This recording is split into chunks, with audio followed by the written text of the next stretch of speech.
Hello, beautiful people, beautiful souls. It's me, Melody. Welcome back to my vlog about COVID, my experiences, my lessons learned, dealing with the anxiety, the depression, the grief.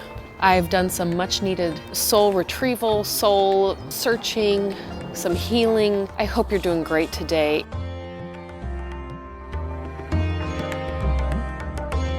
Please likely subscribe to my channel if you enjoy the content so far. This is just real deal stuff, and I know I am one of billions of people going through this. But if you can relate, let me know. So the first lesson that I'd like to discuss today, after I push the reset button, is that I realized I am just picking up more and more of collective consciousness. So what does that mean? Well, I already know that I'm a highly sensitive / empath, light workers, a person of service. I don't do well with the labels because it's hard for me to put myself out there, but yeah, I can identify with so much of that stuff. The clairvoyance, the clairaudience, the light workers, the empaths, all of that business. But what am I? I'm a servant, so enough about that. I generally stick with the approach that most of us can relate to this. That's how I'm going to be presenting myself in my videos. I know that these gifts are not unique, they are gifts, but sometimes they come with a heavy weight.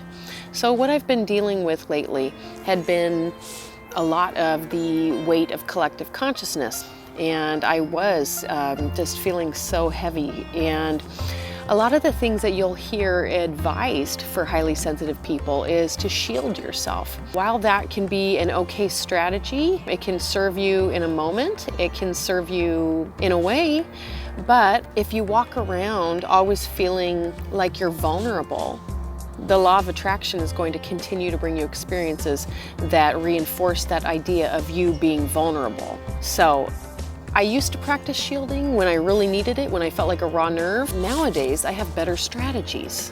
So that's what I'd like to talk with you about. So in light of understanding that I was just really, just tuning into collective consciousness without being aware, I was feeling everyone's grief and everyone's upset, and I was feeling the collection of teachers and their angst and my students and all of that business. When that was brought to my attention again, I got busy with reinforcing core values. Core value number 1, and spiritual lesson learned. A reminder that I signed up to be here at this time. I signed up to be of service. And what does that mean? It means that my soul knew exactly what it was doing. This is not a surprise to my soul that I'm here right now in the midst of all of this. So it means, Miss Melody, time to get centered, time to get grounded. That's what I am feeling now. Courage isn't being brave and getting rid of all those fears. Courage is being brave in the face of fear. So I needed to remind myself of that. I needed to remind myself that my soul is courageous and it knew exactly what it's doing. Second thing, I needed to start paying attention to my triggers. What was happening in the moment when I was experiencing the most anxiety, the most grief, the most stressed? So I started paying attention to what area of my body. Was it my heart feeling like it was being crushed or I wasn't breathing? Was it fear happening in my stomach area? Where was this located? What was going on? Was I feeling confused and, just like a loss of momentum, mental fog? Starting to be mindful and reacquainting myself with my body language. The language of my body as it's talking to me. So in those moments, I ask myself, okay, what's going on now?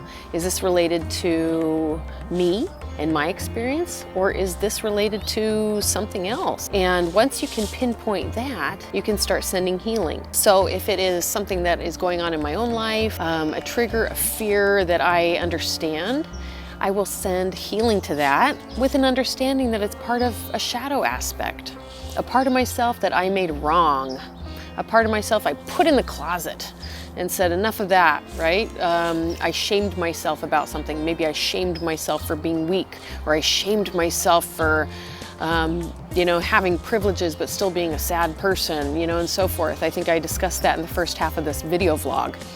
The guilt, the shame that goes along with being in a First Nation country, being privileged enough to work at home and having the lights on and food in the fridge while I'm still going through grief, the shame associated with that. So understanding what I'm going through in the moment, sending myself love, and reintegrating that part of myself that I made wrong. Shaman call that the shadow. Some healers, some practitioners call that the shadow. So it means that you cut off a part of yourself. You made yourself wrong, you sent it away. Part of you learned that those feelings, that aspect of yourself was not welcome, was an albatross, was a shame to you, something to be guilty about, something that you needed to hide because it wasn't safe to have those feelings. You with me? So this week, as I'm getting myself back to center, I started paying more attention to what areas in my body are responding, what's happening when I'm starting to spiral out of control, forgiving myself, listening to myself, and sending that aspect of myself, that shadow part, love, reintegrating, welcoming that part of me back and making that part of me whole again. And you'll hear and you'll feel, once you acknowledge those parts of yourself that just really, really need to be listened to, most of the healing is done. Most of it's done already. You have, leveled up a little bit. And so the next time around that something triggers you in that capacity from that same place, it's going to be just a little bit different. So part of that work is already done if you're noticing it and identifying it, because you're giving voice to the pain, to the part of yourself that you banished. And that's really, really powerful. So that was one of the lessons that I have reintegrated and relearned this week.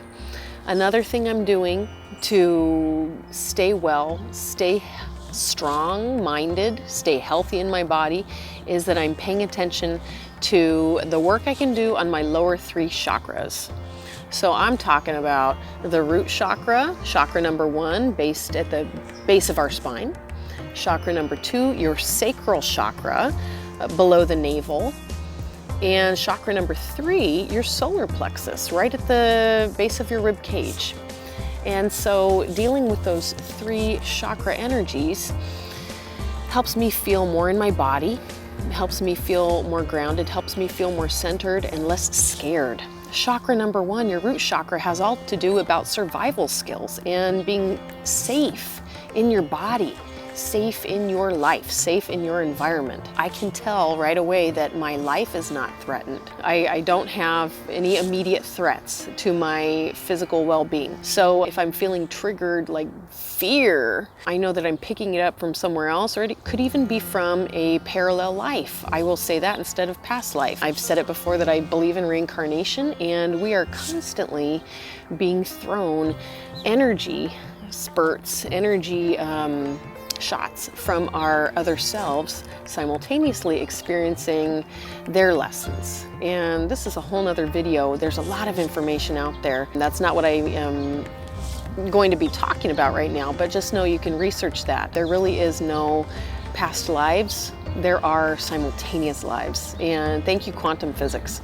If it's not in your immediate environment, you're picking it up from either collective consciousness, someone close to you, or other soul aspects or other parallel lives. So I'm working on that root chakra energy. Wear red.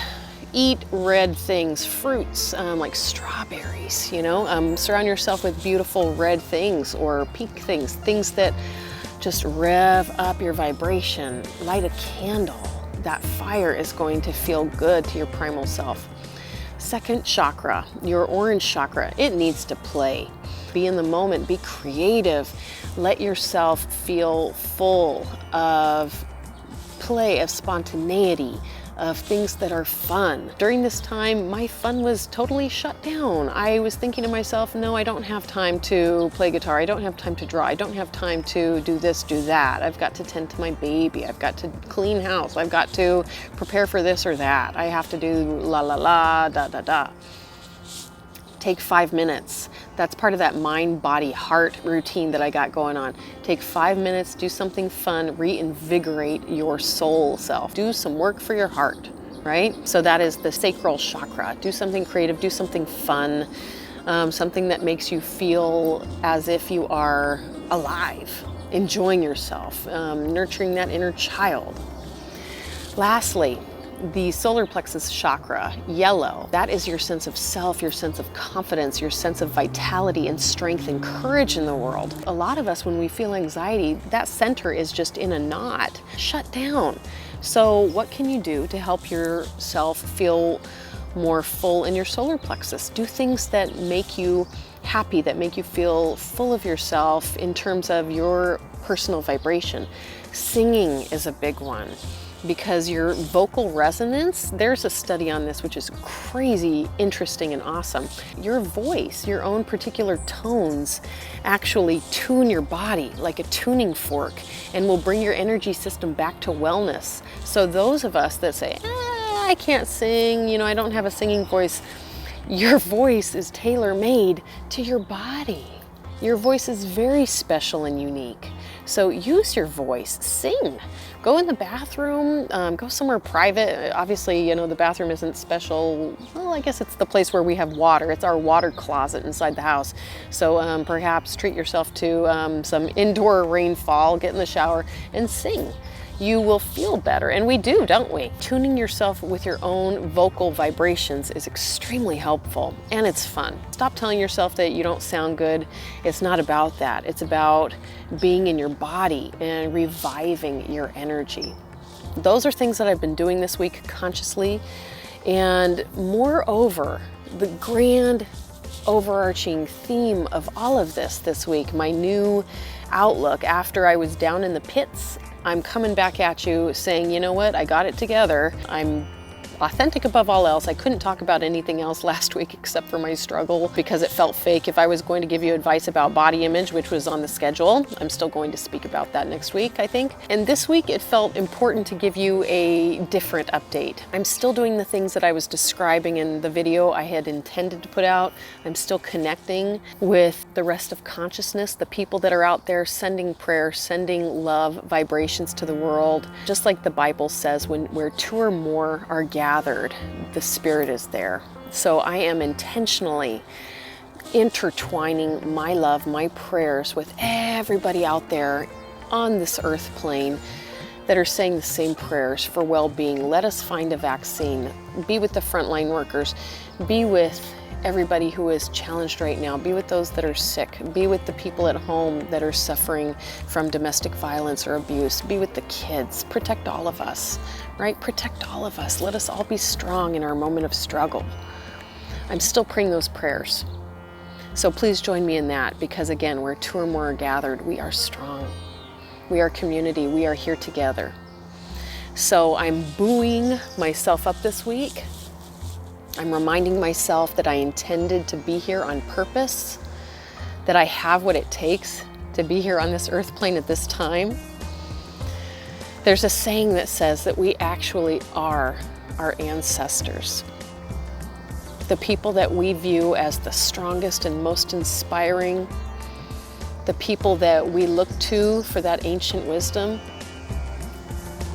it's really just buried within us. The medicine is in you.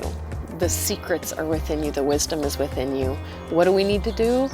We just need to pause the chatter, right? Get rid of it, push it out of the way, stop and connect.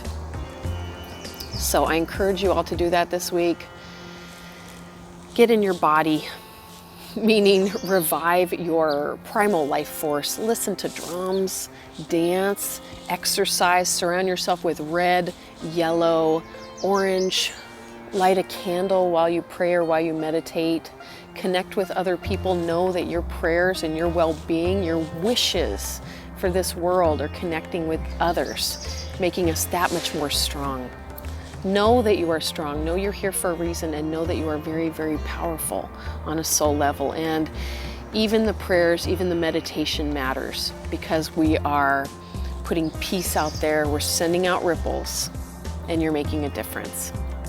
Light workers, empaths, leaders, helpers, well-wishers, people who don't care about labels but are doing the work. Thank you for everything that you do every day. We're in it together. And if this video has felt good to you, if you needed that reboot, please subscribe to my channel. I could use the subscribers. I'm in my first several months of being a YouTuber, if that's what I'm going to be calling myself. That's pretty crazy. Like this video if it has resonated with you. Leave me a comment, share this if that is going to be helpful to someone else that you know and love. We can do this, and you are more powerful than you give yourself credit for.